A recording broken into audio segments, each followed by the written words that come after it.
السلام عليكم ورحمة الله تعالى وبركاته. وخير الكلام بسم الله بسم الله والصلاة والسلام على الحبيب المصطفى رسول الله وعلى آله وصحبه أجمعين، أما بعد. أهلا وسهلا أعزائنا الكرام، وأهلا وسهلا بكل جديد. تفضل معنا. ومثل ما شاهدتم عندنا مشروع جديد أو درس جديد للبنات اللي يحبوا يسترزقوا في الصيف هذا بإذن الله. عندنا شبيكة الشهداء في الدوغي أو الذهبي، وعندنا الشريط في الذهبي، ورايحين نعملوا به يعني هذا الظفيرة، ونوضع لكم بإذن الله في صندوق الوصف يعني طريقة عمل هذا الظفيرة بإذن الله. أما القماش يكون عندك قماش الساتان يكون فيه نصف متر يكفي، هذا فيما يخص اللون الأزرق. أما اللون اللي يعني نعملوه معاه في الوسط هذا في اللون الذهبي متر، ومن بعد احنا نقصه منه اللي نحتاجوه. نبدأ العمل على بركة الله. هذه القطعة يعني الأولى والثانية رايحين يعني نقوموا بتفصيل كل واحدة على حدة وتفهموا الطريقة. أولا رايحين نقوم بعمل مربع باللون الذهبي، هذا راح يكون في الوسط. نحكموا المقاس، لازم يعني المقاس يكون كله متساوي، يعني 85 سنتيم في كل ضلع، يعني مربع لازم يكون 85 مثل ما شاهدتم في الفيديو. نطويه بهذه الطريقة. لاحظوا هكذا رايحين تعرفوا انه يعني المربع طلع متساوي. نطويه بهذه الطريقة راح توجدوا الأضلاع كلها متساوية لما تقومي بالقص. الآن نرجع لتفصيل الشرائط الزرقاء، يعني نرجع القماش الساتان الأزرق ونعملوا يعني هذه الأطراف أو الشرائط اللي موجودة في طرف المربع بإذن الله. لاحظوا قماش يعني الساتان نصف متر، نطويه على 4. لاحظوا راح نطويه على 4 كي يطلع عندي 4 أشرطة في الأزرق لتزيين يعني لاناب أو مفرش الطاولة. لاحظوا على 2، من بعد نعملوا على 4، من بعد ونترك الطول، يعني لا داعي أنك تقصي من الطول، لازم يكون عندك 4 أشرطة هكذا. الآن نقوم بقصها بالطول، راح يكون القص بهذه الطريقة. شاهدوا أصبح عندنا 4 شرائط هكذا، والطول نتركه يعني على حساب طول القماش، هكذا راح يساعدك حتى وتكوني أخطأتي في بعض السنتيمات توجدي الزيادة. من بعد قومي بخياطة السيرجي في الأطراف والزيغزاغ، هكذا راح تتفادى يعني خيوط الموجودة في أطراف قماش الساتان. من بعد نقوم يعني بوضعها بهذه الطريقة. لاحظوا الطريقة كيف راح تكون حبيباتي كي لا تخطئوا ويخرج يعني الطرف صحيح. لاحظوا نوضع بهذه الطريقة واحد فوق الاثنين في الطرف، من بعد نقلب هكذا الجهة الأولى ونقلب الجهة الثانية، وراح يكون في الكوا يعني راح يكون في نقطة المربع يعني في الزاوية، ونعمل هذه الطريقة هكذا ونمسكه بالدبابيس، راح يعني يسهل علينا الأمر في القص. ركزوا معايا هنا لأنه ممكن الفيديو ما ظهرش البناتي وأنا ما انتبهتش. ونذكركم حبيباتي هنا لازم المفرش يكون يعني مش الوجه اللي يظهر، المربع الذهبي لازم يكون من الداخل مثل ما شاهدتم، والساتان الزرقاء لاحظوا تكون يعني الوجه يعني لا يظهر الوجه من الأسفل. لاحظوا الذهبي يظهر لك الداخل يعني مش الوجه، والشريط الأزرق يكون يعني فوق الوجه، فوق يعني المربع الذهبي. هكذا ما راحش تخطئوا كي لما نقوم بالخياطة تخرج صحيح. ركزوا جيدا. الآن نقوم بالقص، نترك إلا سنتيم الخياطة، نقص الأطراف اللي مسكتهم بالدبابيس، لاحظوا، ونترك إلا سنتيم الخياطة. الآن نقوم بالخياطة، ركزوا معايا، نمسكوه بالدبابيس، نمسك إلا سنتيم فقط بالدبابيس، من بعد ناخذ ماكينة الخياطة ونمرر عليها الخيط، يعني خياطة هكذا حتى للطرف هكذا. من بعد نعمل له سيرجو، اللي عندها سيرجو، اللي ما عندهاش يعني لا داعي، المهم تخيطوا جيدا، تعمل بوان داغي أو نقطة البداية كي لا ينفتح. راح يطلع بهذه الطريقة. لاحظوا هنا قمت بخياطته كي لا أضيع يعني عليكم الوقت، يطلع بهذه الطريقة. مسكت اثنان، الآن نخيط القطعتان يعني الثانية اللي بقات لنا مع بعض، هكذا راح يسهل علي الأمر. لازم نخيط كل اثنين على حدة.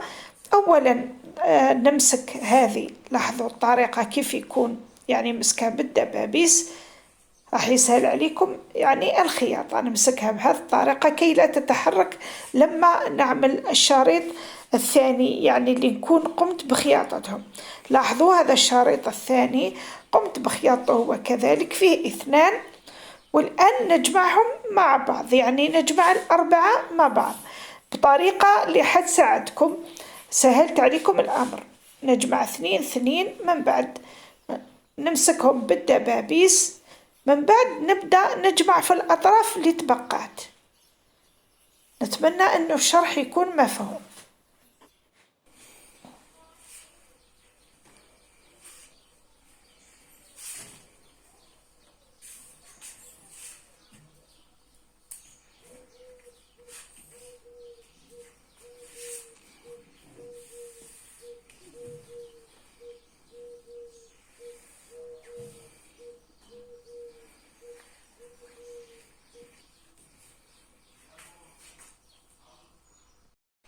شاهدوا هنا لما جمعنا القطعة الأولى والثانية، من بعد نجمع، لاحظوا القطعة الأولى والثانية مثل ما شاهدتم هكذا، نوضحهم بهذه الطريقة، هكذا راح يعطيني المقاس الصحيح.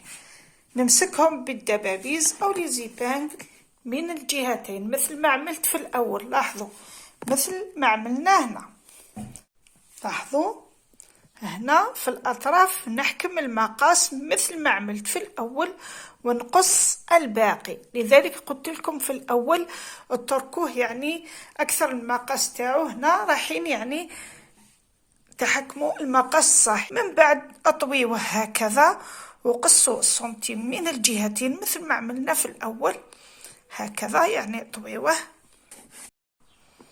لاحظوا هكذا نطويوه بهذه الطريقة، سهل جدا. هكذا تبعي النقطة الموجودة الفوق في طرف المربع ونعملوا بهذه الطريقة ونقصوا، نتركوا إلى السنتيم، يعني سنتيم الخياطة.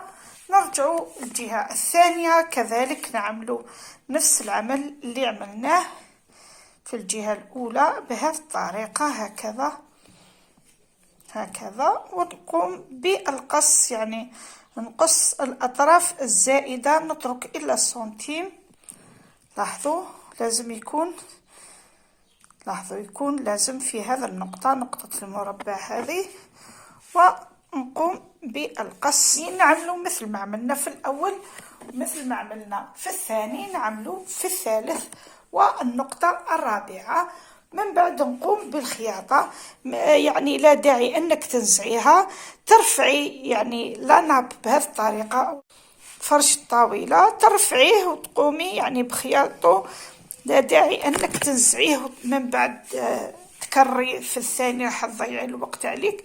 قومي خيطي الأول وخيطي الثاني، من بعد مسكيهم بالدبابيس، من بعد نقوموا بالخياطة سنتيم هكذا في الأطراف، يعني للمربع كله، كل المربع نقوموا بالخياطة سنتيم.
أنهينا خياطة السنتيم في الأطراف الأربعة.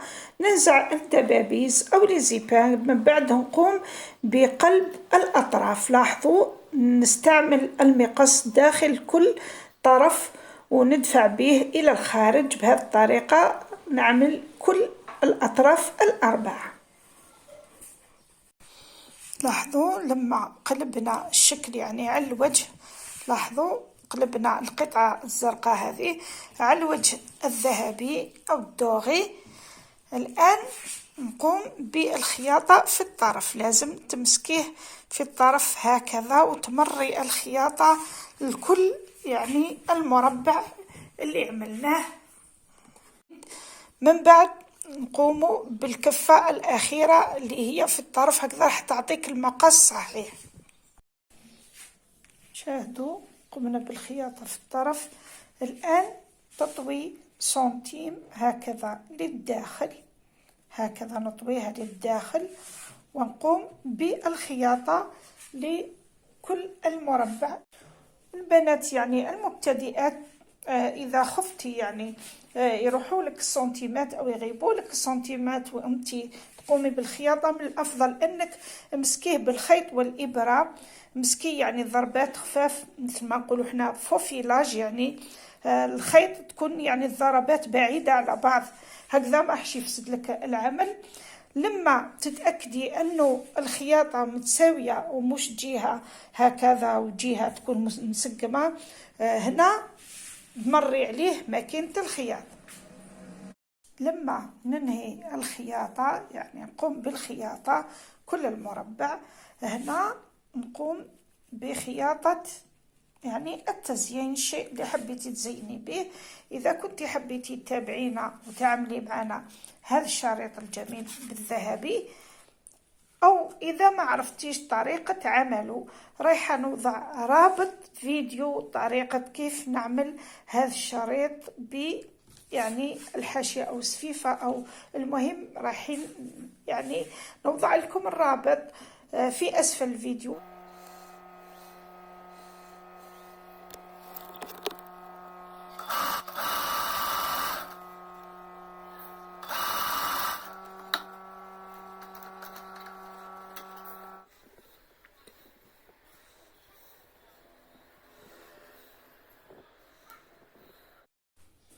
شاهدوا طريقة الخياطة. انهينا عمل السفيفة أو الشريط المظفور، ومن بعدها عملنا الشوشة. وفيما يخص عمل الشوشة اللي يعني إذا كنتي ما تعرفيش تعملي أو تقومي بعمل هذه الشوشة، رايحين يعني نوضعوا رابط الفيديو في أسفل الفيديو في صندوق الوصف. نذكر بناتي الحبوبات، وممكن شاهدتم الفيديو اللي نزلته اللي ما تعرفش طريقة يعني وجود صندوق الوصف، لأنه كثير من البنات يبعثولي ويراسلوني دائما يقولوا أين نجد صندوق الوصف أو أين نجد المنتدى. لما نقول لهم الصورة في المنتدى ما يعرفوش مكان الصورة، ولما نقول لهم صندوق الوصف ما يعرفوش البنات الحبوبات مكان صندوق الوصف. ما عليكم إلا توجهوا للفيديو شاهدوه، هكا راحين تتعلموا ويسهل عليكم الأمر في إيجاد الفيديوهات أو الروابط أو الشيء اللي تحتاجوه للعمل. المهم احنا انهينا الخياطة، ما بقنا إلا يعني عمل التزيين، ورايحين تشاهدوا معنا الطريقة في الفيديو القادم بإذن الله. من بعد ما قمنا بالرسم رايحين يعني نظهر لكم الطريقة كيف عملنا الرسم ونكملوا الباقي مع بعض. وما تنسوناش من فضلكم بالاشتراكات وجام يا البنات، يعني ما راح تخسروا حتى شيء إذا ضغطتوا على جام أو لايك، هكذا راح يطلع الفيديو ويكون عند كثير من البنات والسيدات يعني اللي يحتاجوه يعملوا هذا المشروع، وبإذن الله إن شاء الله يكون مربح بإذن الله. ما لي إلا أقول لكم الآن سلام سلام، وعلى المحبة بإذن الله نلتقي. سلام.